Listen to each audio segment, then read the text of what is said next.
Yeremia pasal 2 ayat 1-37. Israel murtad kepada Tuhan. Firman Tuhan datang kepadaku bunyinya, pergilah memberitahukan kepada penduduk Yerusalem dengan mengatakan, beginilah firman Tuhan, aku teringat kepada kasihmu pada masa mudamu, kepada cintamu pada waktu engkau menjadi pengantin, bagaimana engkau mengikuti aku di padang gurun, di negeri yang tiada tetaburannya. Ketika itu Israel kudus bagi Tuhan, sebagai buah bungaran dari hasil tanahnya. Semua orang yang memakannya menjadi bersalah, malapetaka menimpa mereka. Demikianlah firman Tuhan. Dengarlah firman Tuhan, hai kaum keturunan Yakub, hai segala kaum keluarga keturunan Israel. Beginilah firman Tuhan. Apakah kecurangan yang didapati nenek moyangmu padaku, sehingga mereka menjauh daripadaku, mengikuti dewa kesia-siaan, sampai mereka menjadi sia-sia? Dan mereka tidak lagi bertanya, di manakah Tuhan yang menuntun kita keluar dari tanah Mesir, yang memimpin kita di padang gurun, di tanah yang tandus dan yang lekak-lekuk, di tanah yang sangat kering dan gelap, di tanah yang tidak dilintasi orang dan yang tidak didiami manusia. Aku telah membawa kamu ke tanah yang subur untuk menikmati buahnya dan segala yang baik daripadanya. Tetapi segera setelah kamu masuk, kamu menajiskan tanahku, tanah milikku, telah kamu buat menjadi kekejian. Para imam tidak lagi bertanya, di manakah Tuhan? Orang-orang yang melaksanakan hukum tidak mengenal aku lagi, dan para gembala mendurhaka terhadap aku. Para nabi bernubuat demi Baal. Mereka mengikuti apa yang tidak berguna. Sebab itu aku akan berbantah lagi dengan kamu. Demikianlah firman Tuhan, dan dengan anak cucumu aku akan berbantah. Menyeberang sajalah ke tanah pesisir orang Kitim dan lihatlah. Suruhlah orang ke Kedar dan perhatikanlah dengan sungguh-sungguh. Lihatlah apakah ada terjadi yang seperti ini. Pernahkah suatu bangsa menukarkan Allahnya meskipun itu sebenarnya bukan Allah? Tetapi umatku menukarkan kemuliaannya dengan apa yang tidak berguna. Tertegunlah atas hal itu, hai langit, menggigil dan gemetarlah dengan sangat. Demikianlah firman Tuhan. Sebab 2 kali umatku berbuat jahat, mereka meninggalkan aku, sumber air yang hidup, untuk menggali kolam bagi mereka sendiri, yakni kolam yang bocor yang tidak dapat menahan air. Adakah Israel itu budak atau anak budak? Maka mengapa ia menjadi rampasan? Terhadapnya singa-singa muda mengaum, menyaringkan suaranya.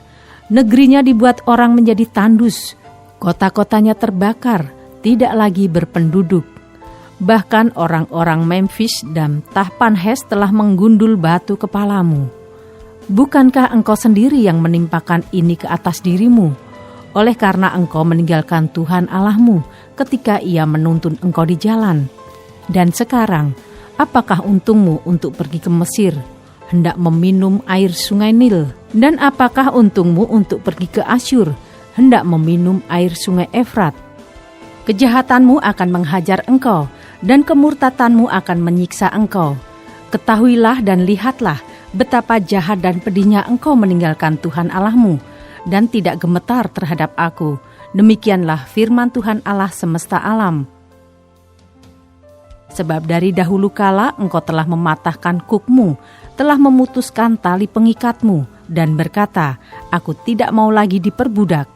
Bahkan di atas setiap bukit yang menjulang dan di bawah setiap pohon yang rimbun, engkau berbaring dan bersundal. Namun aku telah membuat engkau tumbuh sebagai pokok anggur pilihan, sebagai benih yang sungguh murni. Betapa engkau berubah menjadi pohon berbau busuk, pohon anggur liar. Bahkan sekalipun engkau mencuci dirimu dengan air abu dan dengan banyak sabun, namun noda kesalahanmu tetap ada di depan mataku. Demikianlah firman Tuhan Allah. Bagaimanakah engkau berani berkata, aku tidak pernah menajiskan diriku, aku tidak pernah mengikuti para Baal? Lihatlah tingkah lakumu di dalam lembah, ketahuilah apa yang telah kau lakukan. Hai unta betina yang ringan kaki, yang berlari-lari kian kemari, yang melepaskan diri lari ke padang gurun karena ingin menghirup udara. Siapakah yang dapat menahan nafsunya untuk berjantan? Semua yang mencari dia tidak usah berlelah, mereka akan menemukannya dalam musim berjantan. Jagalah supaya kakimu jangan tak bersepatu dan supaya rongkonganmu jangan haus. Tetapi engkau berkata, percuma saja, percuma, sebab aku cinta kepada orang-orang asing, jadi aku mau mengikuti mereka. Seperti malunya pencuri apabila kedapatan, demikianlah malunya kaum Israel, yakni para rajanya, pemukanya, para imamnya dan nabinya, yang berkata kepada sepotong kayu, engkaulah Bapakku, dan kepada batu, engkaulah yang melahirkan aku. Sungguh mereka membelakangi aku dan tidak menghadapkan mukanya kepadaku. Tetapi pada waktu mereka ditimpa malapetaka, mereka berkata, bangkitlah menyelamatkan kami. Di manakah para allahmu yang kau buat untuk dirimu? Biarlah mereka bangkit, jika mereka dapat menyelamatkan engkau pada waktu malapetakamu. Sebab seperti banyaknya kotamu, demikian banyaknya para allahmu, hei Yehuda. Mengapakah kamu mau berbantah dengan aku? Kamu sekalian telah mendurhaka kepadaku. Demikianlah firman Tuhan. Sia-sia aku telah memukuli anak-anakmu, hajaran tidaklah mereka terima. Pedangmu sendiri telah memakan habis para nabimu, seperti singa muda yang memusnahkan. Keturunan apakah kamu ini? Perhatikanlah firman Tuhan. Sudahkah aku menjadi padang gurun bagi Israel, atau tanah yang gelap gulita? Maka mengapa umatku berkata, kami sudah bebas, kami tidak lagi mau datang kepadamu. Dapatkah seorang dara melupakan perhiasannya, atau seorang pengantin perempuan melupakan ikat pinggangnya? Tetapi umatku melupakan aku sejak waktu yang tidak terbilang lamanya. Alangkah baiknya engkau mengatur jalanmu untuk mencari percintaan, sebab itu juga engkau membiasakan segala jalanmu kepada kejahatan, sampai-sampai pada bajumu terdapat darah orang-orang miskin yang tidak bersalah. Bukan waktu mereka membongkar untuk mencuri kau dapati mereka, meskipun semuanya itu demikian. Engkau berkata, aku tidak bersalah, memang murkanya telah meninggalkan aku. Sesungguhnya aku akan membawa engkau ke pengadilan, oleh karena engkau berkata, aku tidak berdosa. Alangkah ringannya kau pandang untuk mengubah tingkah langkahmu.